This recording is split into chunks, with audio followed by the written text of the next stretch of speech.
దాడి చేసింది ఇరాన్. ఇకపోతే బహ్రెయిన్లోని అమెరికా వేర్ హౌస్ పైన దాడి చేసింది. ఇక మిసైళ్లు డ్రోన్లతో ఇరాన్ ఇంకా విరుచుకుపడుతోంది.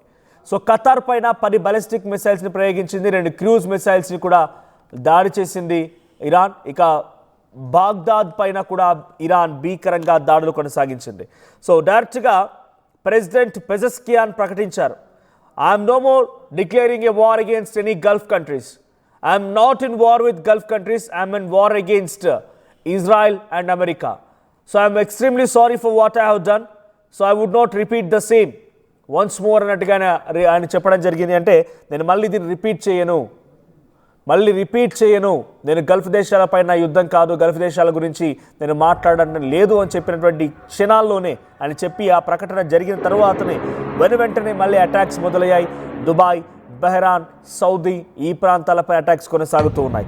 సో మనం చెప్తున్నట్టుగా దుబాయ్లోని చాలా ఎత్తైనటువంటి బిల్డింగ్స్ పైన ఒక మిసైల్ శకలాలు తగలడంతో పెద్ద ఎత్తున మంటలు వ్యాపించాయి. సో ఆ మంటల కారణంగా స్థానికులంతా ఆందోళన గురయ్యారు. ఒక్కసారిగా పరుగులు తీశారు. మెరీనా టవర్ పైన ఈ దాడి జరిగింది. ఒకసారి పెజెస్కియాన్ స్టేట్మెంట్ చూద్దాం. ఆయన స్టేట్మెంట్కి ఆయన మాటలకి ఏమాత్రం సంబంధం లేదు. సో ఇరానియన్ ప్రెసిడెంట్ పెజెస్కియాన్ మాట్లాడిన మాటలు విందాం. خدمت مردم عزیز کشورمون سلام عرض میکنم. تسلیت میگم مجددا. شهادت